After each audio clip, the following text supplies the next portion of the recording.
Guns N' Roses had their much-anticipated reunion concert at Coachella last night. Just hours before that concert, rumors about Axl Rose joining AC/DC were confirmed.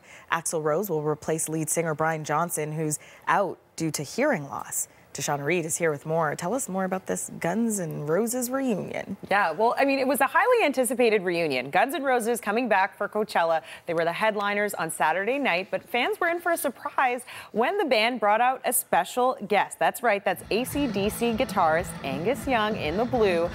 He always looks so dapper. And this came after confirmation that Guns N' Roses lead singer Axl Rose would replace AC/DC frontman Brian Johnson. Now, that replacement will come in for the remainder of the Australian band's tour. They had to end touring last month because Brian Johnson was told by doctors that if he didn't quit touring, he was at risk of losing his hearing completely. So very serious health concerns there, and they had to stop their tour. Now, AC/DC's Angus Young came out for renditions of the classic songs Whole Lotta Rosie and Riff Raff. I want to share more of that performance. Take a listen.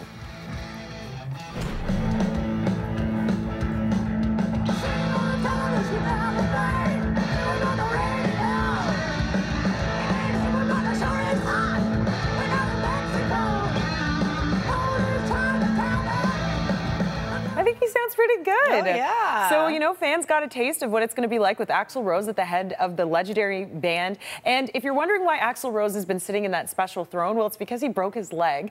And that's the same throne that David Grohl was actually performing from when he broke his leg. Of course, lead singer of the Foo Fighters. So he lent him his throne to perform. But they still put on a pretty good show considering. And great to see the union. Yeah, still rocking, no doubt about that. Where does that leave the bands moving forward?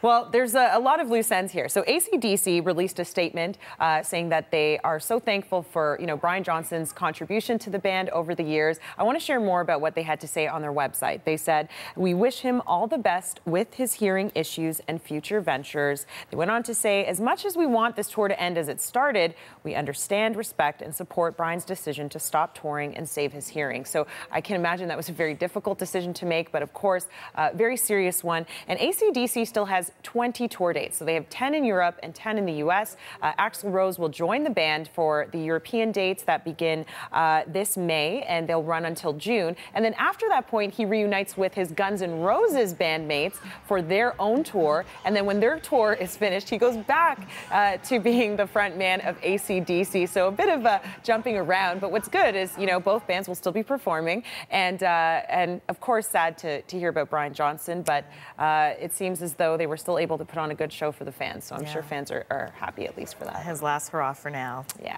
Thanks, Deshauna. You're welcome.